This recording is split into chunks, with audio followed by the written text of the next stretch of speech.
Astronom Astroloji Dünyası'na hepiniz hoş geldiniz arkadaşlar. Ben Hermetik Astroloğunuz Berçin. Öncelikle şunu belirtmek istiyorum. Bir önceki Hermes noktası videosuna göstermiş olduğunuz ilgiden dolayı hepinize sonsuz teşekkür ediyorum. Özellikle yazmış olduğunuz mesajlarla alakalı olarak, geri bildirimleriniz olarak ve beğenileriniz olarak beni inanılmaz derecede mutlu etti. Çünkü çok uzun zamandan beri yine tekrardan video yapmaya başladım. Çünkü daha öncelerinde çok fazla vakit bulamıyordum ama şimdi biraz daha uygunluğum var ve bundan sonra her hafta zaten burada farklı konularla ilgili sizlere içerik üretmeye tabii ki çalışacağım astrolojiyle alakalı olarak ve tabii sizler bu şekilde bana geri dönüşler yaptıkça ben de çok daha fazla içerik üretmek için heyecanlanacağım. Çok bu konuda teşekkür ediyorum hepinize. Ve hemen şunu eklemek istiyorum. Burada yorumlarla ilgili olarak şöyle bir şey geldi. İşte şu kelimeyi çok fazla kullanıyorsunuz şeklinde. Şimdi tabii beni yakinen tanıyanlar biliyor ama ilk defa bu kanal aracılığıyla izleyenler sonuç itibariyle bilmiyorlar.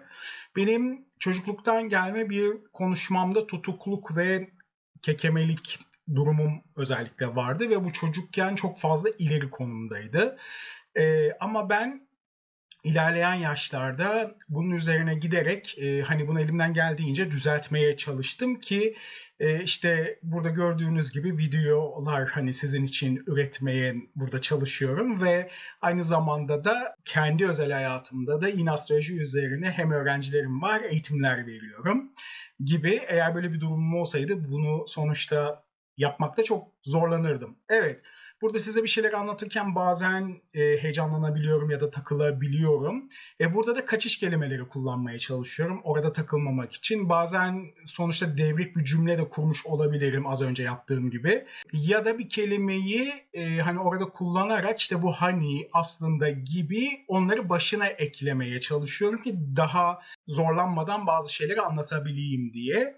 Bu yüzden eğer bu sizin dikkatinizi çekiyorsa bu tamamen bundan dolayıdır. Elimden geldiğince düzeltmeye tabii ki çalışıyorum ama işte ne kadar başarılı olabiliyorsak. Eğer sizin için bir sıkıntı oluyorsa da kusura bakmayın, affola diyorum. Zaten o zaman bu videoları izlemezsiniz, yani yapabilecek bir şey yok. Evet, onun haricinde de bugün tabii ki Akrep Dolunay'ını burada konuşacağız. Bunun için buradayız aslında. Sizin için bu videoyu hazırladım. Bütün transkriplerimi hazırladım. Bu konuyla alakalı size bilgiler vereceğim. Ama onun öncesinde yine hatırlatıyorum. Lütfen kanalıma abone olmayı, videoları beğenmeyi ve aynı zamanda da yorum yapmayı, iyi ya da kötü. Ben de en azından hani burada kendi eksiklerimi sonuçta görmüş olurum. Bu konuda bana destek olursanız hepinize çok bir teşekkür kalırım. Çok sağ olun ve var olun. İyi ki varsınız diyorum. Ve tekrardan astronom, astroloji dünyasına, hermetik alana, ilmi alana hepiniz hoş geldiniz arkadaşlar. Evet. Şimdi konumuza başlayabiliriz. Siz tabi burada hemen çok rahatlıkla haritayı görebiliyorsunuz. O haritanın üzerinden zaten konuşacağız.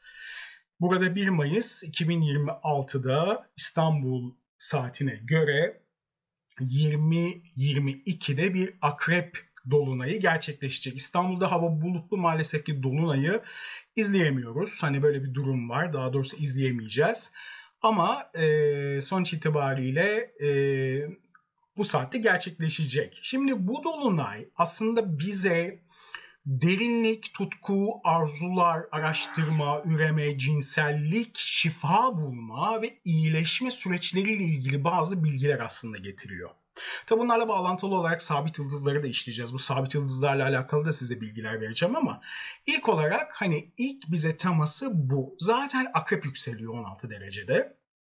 Ancak bu dolunayda bu etkiler biraz gizlenmiş, ortaya çıkmamış, kontrolsüzce gelişmiş olan etkileri gösterebilir ve bunların dönüşümünü aslında bize bir şekilde hayatlarımızın içerisine tezahür ettirecektir. Belki de uzun zamandır bilinmeyen sırlarla yüzleşme ve bu sırlar sayesinde aslında derinleşme belki hayatlarımızda yaşayacağız. Akrep 8. ev ile ilişkilidir biliyorsunuz. Şey olarak baktığımızda Koç'tan saymaya başladığımızda aslında 8. evle alakalıdır. Ve burada bitişler ve başlangıçlar vardır. Çünkü burası ölüm evidir sonuçta 8. ev, ama bunu tabii ki şey olarak düşünmeyin. Yani bir kişinin ölümü olarak düşünmeyin. Bu bir olayın ölümü olabilir ya da bir ortaklığın burada ölümü olabilir ya da bir borcunuz vardır, onu ödersiniz. Yani o da sizin hayatınızda artık ölmüş bitmiştir, yani orada sonlanmıştır. Yani öyle düşünebilirsiniz. Hani bir insan hayatı olarak bunu lütfen öncelikli olarak düşünmeyin. Yani burada soyut bazı kavramları da düşünebilirsiniz. Ruhun bir şeylerden aslında vazgeçtiği ya da bir şeylerin terk ettiği bu temaları da düşünebilirsiniz. Sadece biz insan olarak madde dünyasını çok seviyoruz. Ruh burayı çok seviyor. Yani 3 boyutlu alanı çok seviyoruz. Bu yüzden her şeyimiz burada odaklı olarak 3 boyut üzerine kurmuşuz. Yani iyi bir evimiz olsun, iyi bir arabamız olsun, iyi şekilde giyinelim, iyi yemekler yiyelim. Ama bu üstümüzdeki beden bile gerçek değil aslında. Çünkü sonuçta bunların hepsini bırakıyoruz. Farklı bir aleme göç ediyoruz. Öyle değil mi?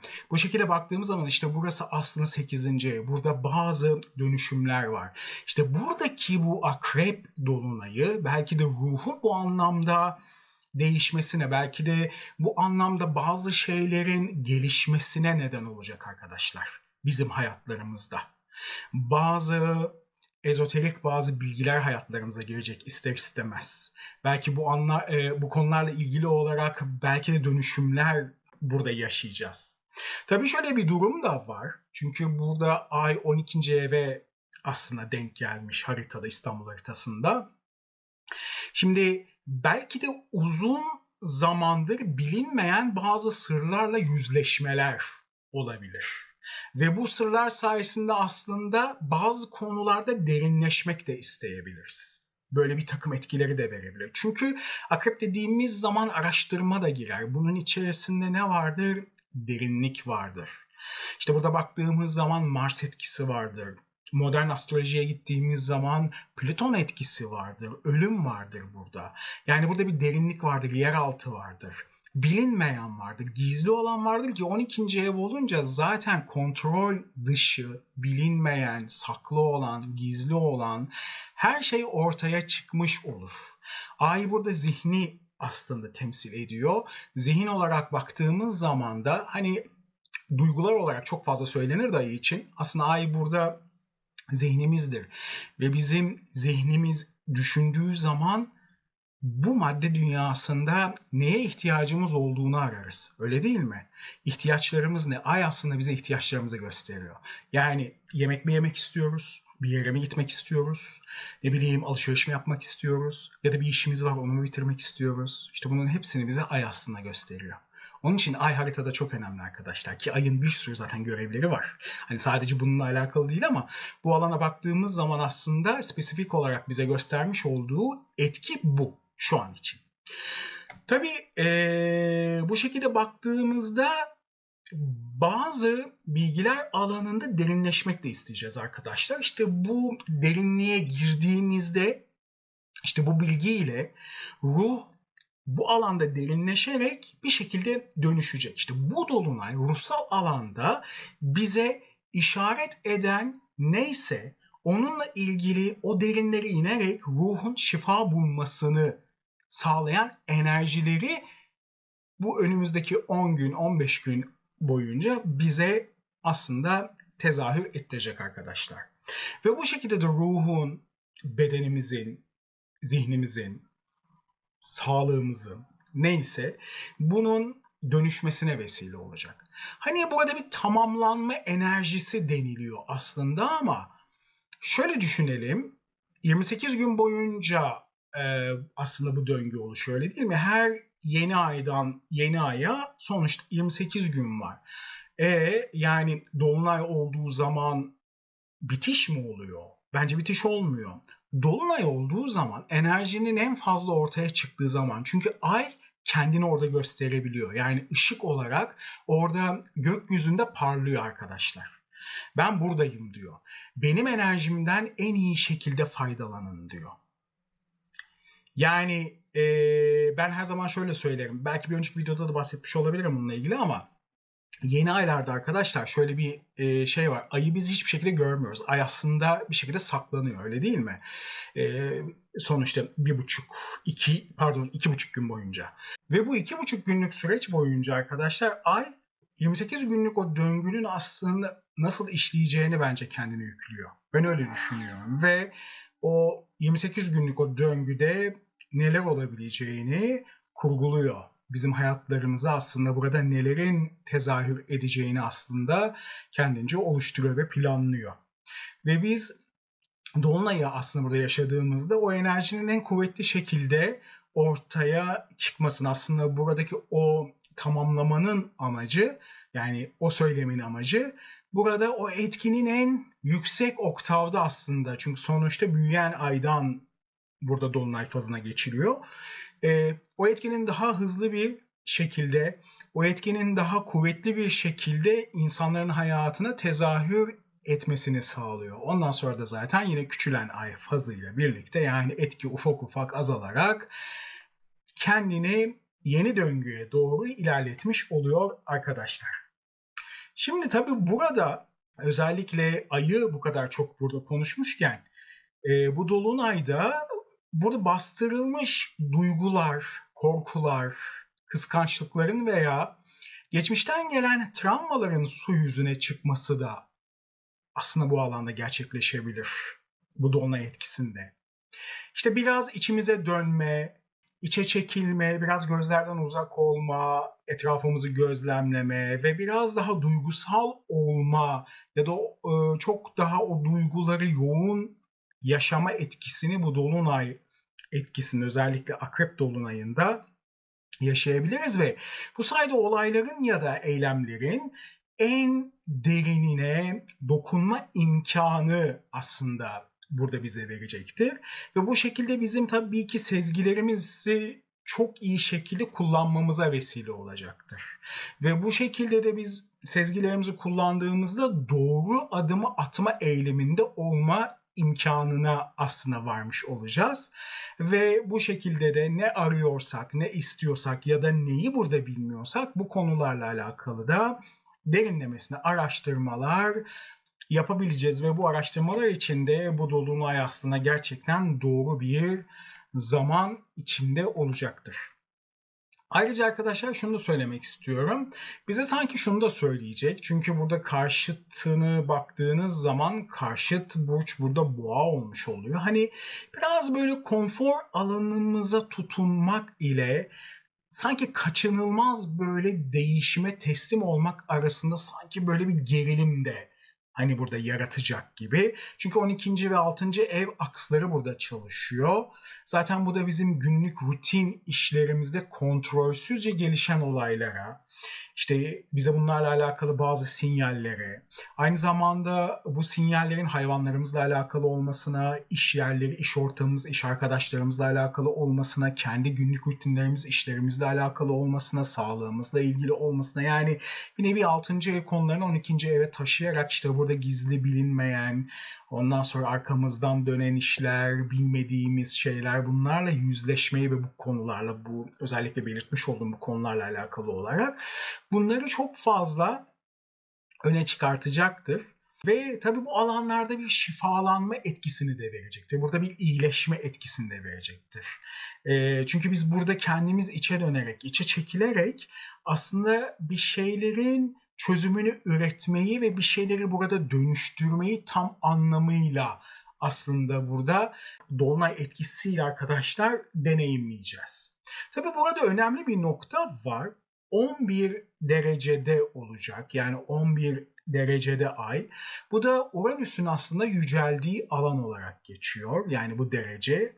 Uranüs burada biliyorsunuz Akrep Burcu'na geçtiğinde o dönemlerde, yani özellikle geçmiş dönemden bahsediyorum, cinsellik adına toplumsal bazı değerlendirmelerde önemli değişimlere yol açmış. Mesela özellikle Plüton ve Uranüs, yani jenerasyon gezegenleri bu dönemde geçtiğinde ve burada özellikle cinsellikle bulaşan hastalıkların ortaya çıkış dönemlerini bize işaret ediyor. O yüzden bu alana dokunabilir. Yani bu 11 derece ay bu alanı dokunabilir ve cinsel hastalıklar adına ani ve etkili şifa alanları keşfedilebilir. Yeni tedaviler ya da yeni ilaçlar ya da bu alanlarla alakalı, bu tedavilerle ilgili teknolojik bazı aletler mesela üretilebilir ve geliştirilebilir. Ve bunları duyabiliriz bu dolunay etkisinin enerjisiyle. Ayrıca biliyorsunuz ki Uranüs kozmik olanı aslında biliyorsunuz ki işaret eder. Çünkü kozmik alanla çok etkilidir.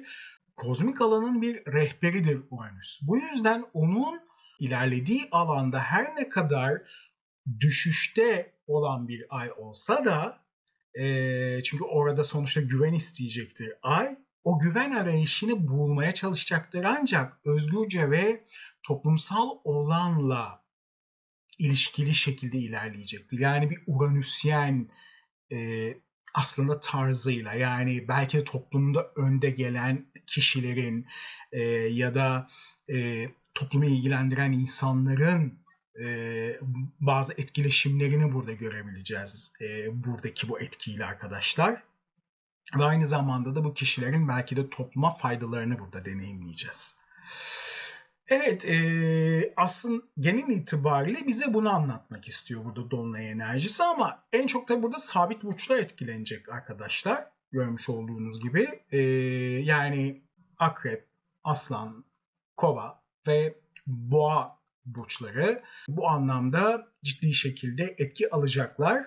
Ve özellikle 11 derece ve bu dereceler 3 derece Oort'la yakınlıkta olan eğer ki gezegenleriniz varsa, yani 10 derece olur, 9 derece olur, 12 olur, 13 olur ki mesela benim 13 derecede güneşim var Kova burcunda ve ben bu hafta bir serum aldım. Yani beni sağlık alanında, gerçekten hani hastalık alanında etkiledi. Böyle bir etki aldım. Yani onun için hani haritanıza nasıl bir vurgu yapıyor, bu çok önemli. Hani hangi orada sizin gezegeninizi etkiliyor. Yani o yüzden şunu da burada söylemek istiyorum. Dün bir arkadaşımın, bir astrolog arkadaşımın yazısını gördüm burada. Çok güzel dile getirmişti. Arkadaşlar, astroloji burçlardan ibaret değil. Yani ya da dergilerde ya da gazetelerde görmüş olduğunuz o burç köşesi denilen, işte burç falı denilen, aslında tamamıyla magazinsel bir adım olan ve hiçbir realitesi olmayan astroloji değil yani. Astroloji bir ilimdir. Astroloji bilgi ister, astroloji matematik ister, astroloji gözlem ister, astroloji tarih ister, astroloji döngü ister ve işte sadece yükselen burçtan ibaret değildir. Yükselen ikizler, yükselen boğalar, yükselen kovalar diye böyle bir şey yok arkadaşlar, onu söyleyeyim. Sizin haritanız vardır. Sizin bir doğum haritanız var ve o doğum haritasında 12 burç var. O doğum haritasında 10 tane gezegen var, asteroidler var, açılar var, sabit yıldızlar var, değil mi? Elementler var, nitelikler var. Bunların hepsi harmanlanıp okunması, o içindeki o kodun orada çözülmesi lazım. Siz eğer ki bugün bir dolunay etkisi alıyorsanız, o dolunay etkisi sizin haritanıza göre özeldir.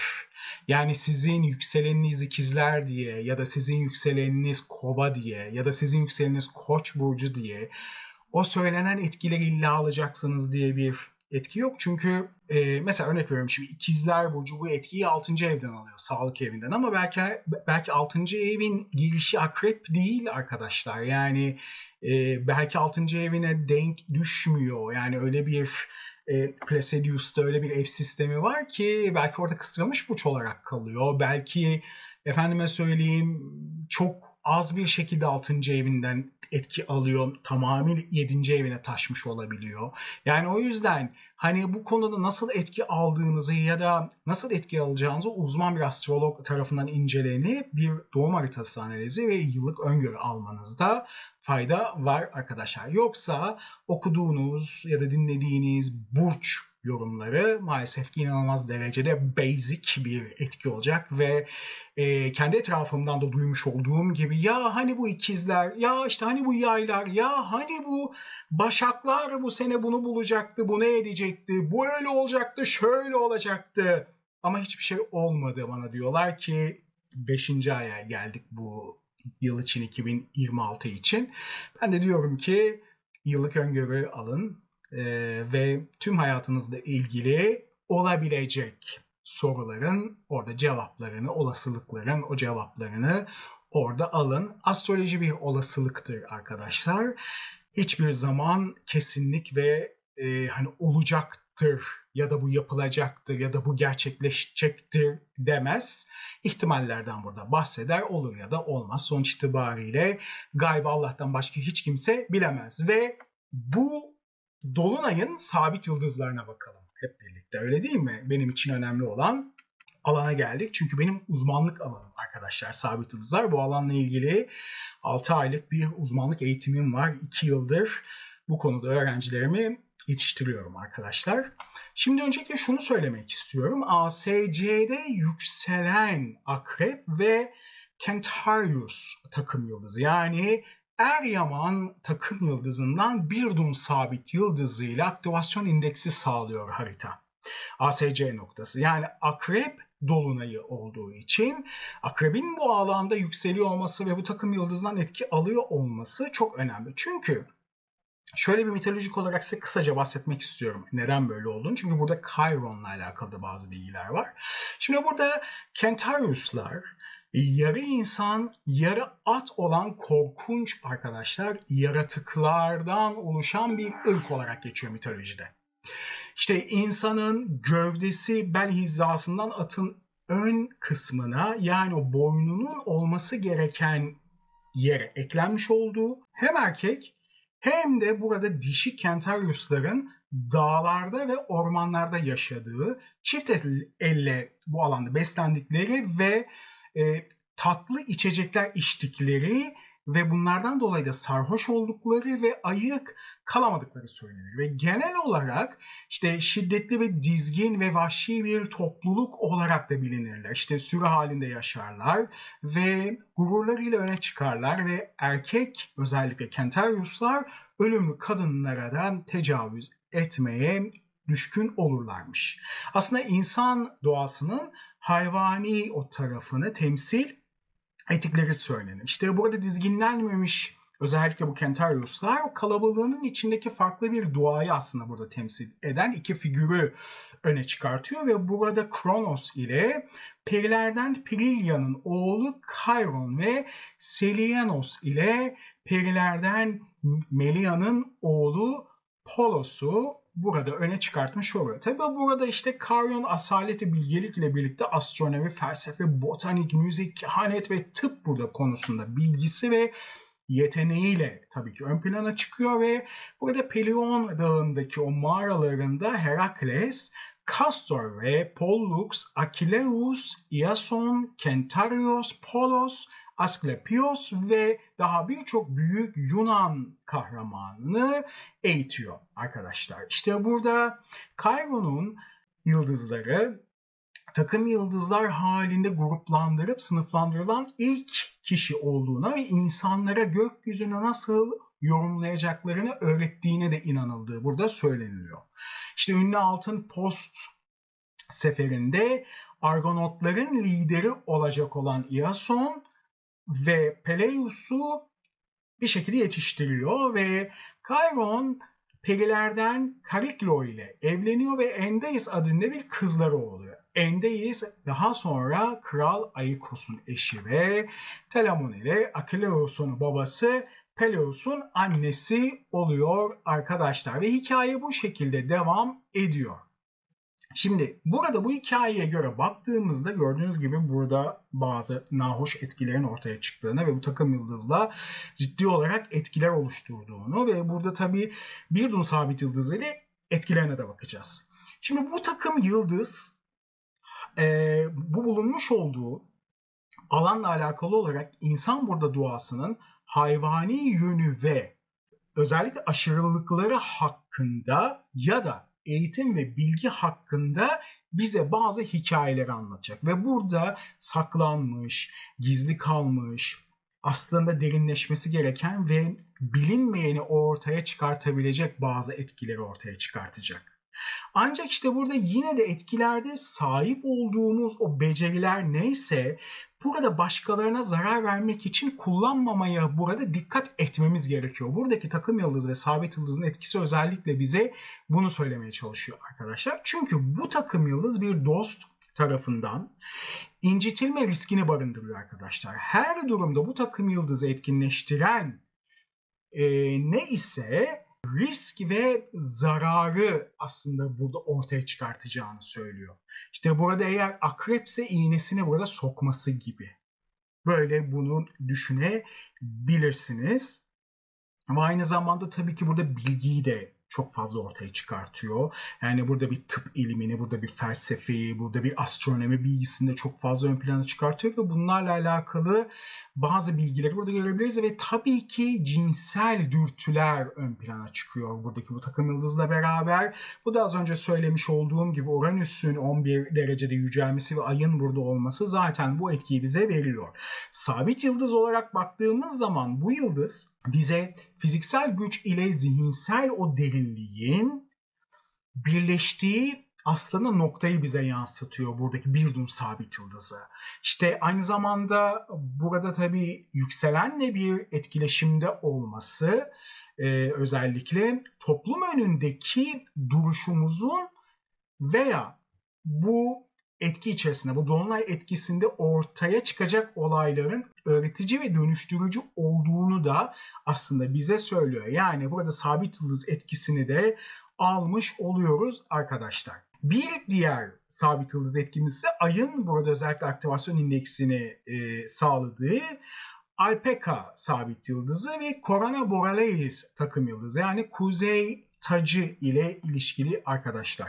Tabi burada bir şifayı ön plana çıkartacak burada Alphecca buna baktığımız zaman. Çünkü burada fiziksel dünyadan ziyade ruhsal veya kolektif bilinç dışı alanında bize etki edeceğini gösteriyor. Ve Alphecca burada kişisel olarak kendi hayatlarımızda, içsel dünyamızda ulaştığımız o ruhsal otoriteyi aslında bize gösterecek. Böyle bir etkileşimi bize vermiş olacak bu şekilde baktığımızda. Ve aynı zamanda bu sabit yıldız ve özellikle de takım yıldıza bakıldığında işte burada sadakat ve vaat edilmiş bazı hikayeler burada ortaya çıkabilir.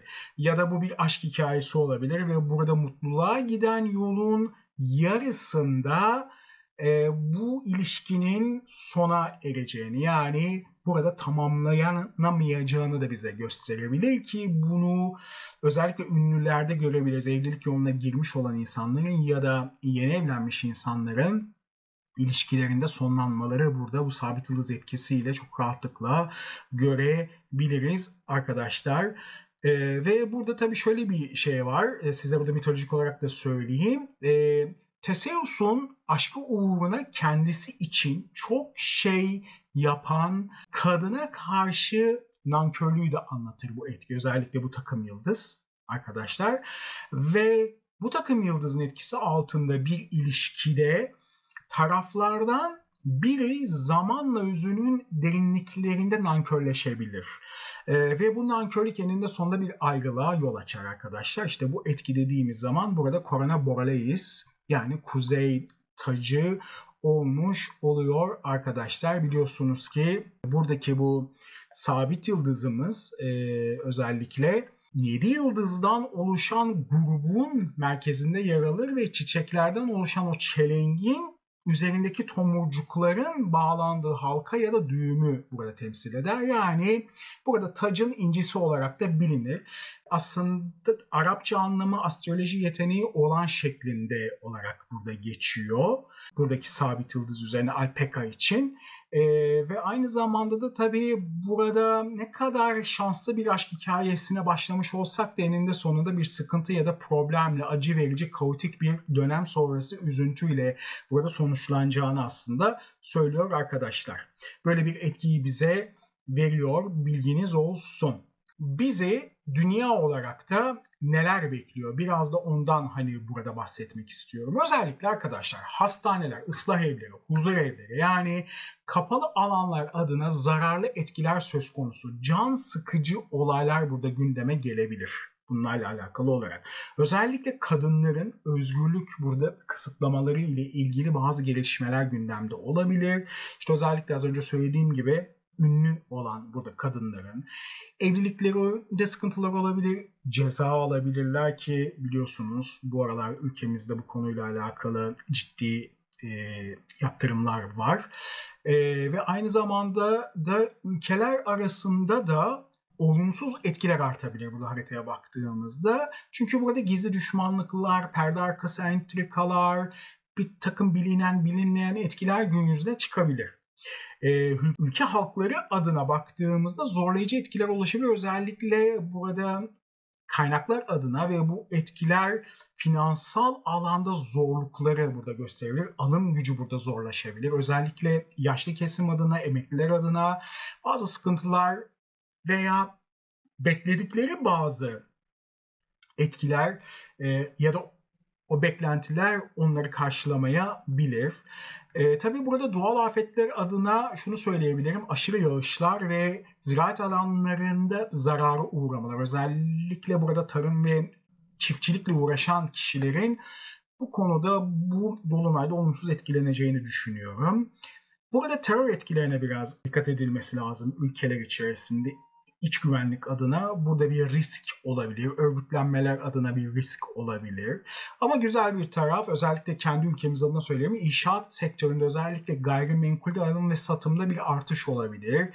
Yani daha doğrusu alımda bir artış olabilir. Hızlanma görebiliriz. Çünkü bu dönem daha ölümlü, daha olumlu etkileri ortaya çıkartıyor. Çünkü insanların yatırımları daha kalıcı etkiler ve güvenli limanlara yatırmak istiyorlar. Bu yüzden bu alanda bir hızlanma, etkileşim burada oluşabilir. Ama borsa, kumar ve şans oyunları gibi alanlarda özellikle dikkat edilmesi gerekmekte. Buralarda riskler olmakta. Ya da riskler bu alanlarda barınıyor buradaki enerjilerde ve gençlerde ve çocuklar adına olumsuz haberler burada duyabiliriz. Özellikle ölümlerde artışlar olabilir. Sportif aktivitelerde umut edilen beklentiler oluşmayabilir. Çok daha mücadeleci ya da çok daha gerçekçi adımlarla ilerlenmesi burada özellikle gerekli olabilir. Ödemelerde artışlar ve finansal alanlarda zorluklar arkadaşlar gündeme gelebilir. Özellikle askeri alana ve güvenlik alana ülkelerin yatırımları çok daha fazla ön plana çıkabilir ve bunlarla ilgili ek bütçeler oluşturulabilir. Ve bu yüzden hükümetler içerisinde bazı sıkıntılar, anlaşmalar ya da zıtlaşmalar görülebilir. Ve bu dönemde yasaların çıkarılması ya da oylanması çok zor olabilir ya da kabul edilmesi zorlaşabilir. İşte dini adamlar, hukuk adamları, yargıçlar, hakimler gibi ya da devlet adamları gibi kişilere saldırılar ve bu tarz önemli olan kişilerin ölümleri oluşabilir. Tabii bunların hepsi dünya geneli için söylüyorum. Ülkelerin aynı zamanda iç ekonomik boyutu dışında dış ödemede daha kolay ilerlemeli. Çünkü bu alana daha fazla yatırım yapacaklar ya da bu alana yöneleceklerini burada görebiliriz. Senet ve özellikle de menkul kıymetler bu dönemde biraz değer burada kazanabilir ama yatırım tavsiyesi değildir.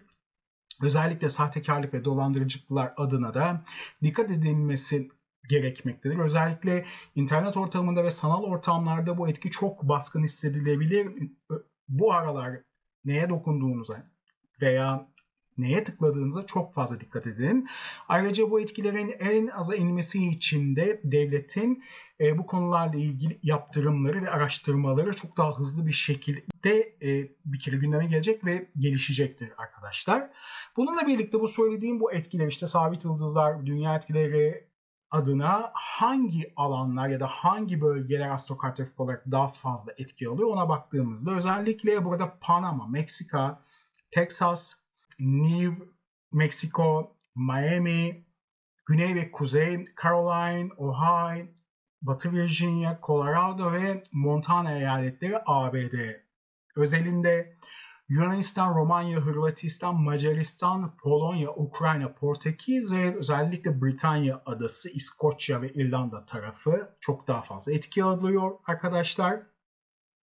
Hindistan, Endonezya, Malezya ve Tayland, Pakistan, Myanmar, Türkiye, Doğu ve Güneydoğu Anadolu bölgesi ve Avustralya bu konuda etki alıyor arkadaşlar. Evet, benim bu dolunayla ilgili size söyleyeceklerim, aktaracaklarım bu kadar. Biraz sanki hızlı oldu gibi ama sanki bu videoyu çekme der gibi bir anda kameranın şarjı bitti, o oldu, SD kart doldu vesaire derken böyle bir e, değişik bir süreç içerisinde aslında bu videoyu size çektim. Siz hani bunları görmüyorsunuz tabii ama onun için biraz böyle hızlı hızlı bazı şeylere geçmek istedim. Kusura bakmayın.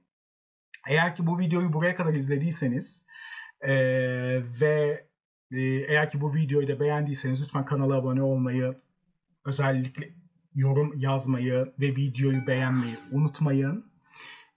Çünkü bunlar çok kıymetli ve çok çok önemli. Sizin sayenizde çok daha farklı insanlarla bu video sonuçta karşılaşmış oluyor ve çok daha fazla kişiye ulaşmış oluyor. Ve eğer ki özelinizde yazmak istediğiniz bir şey olursa da zaten yorumlarda buluşalım. Siz özellikle bu dolunayı burada nasıl geçiriyorsunuz? Siz burada nasıl etki alıyorsunuz? Onu da yazabilirsiniz. Bir sonraki videoda görüşmek üzere diyorum. Sizin en güzel ve en hayrınızı olsun bu dolunay. Kendinize çok iyi bakın. Bir sonraki videoda görüşmek üzere. Hoşçakalın arkadaşlar.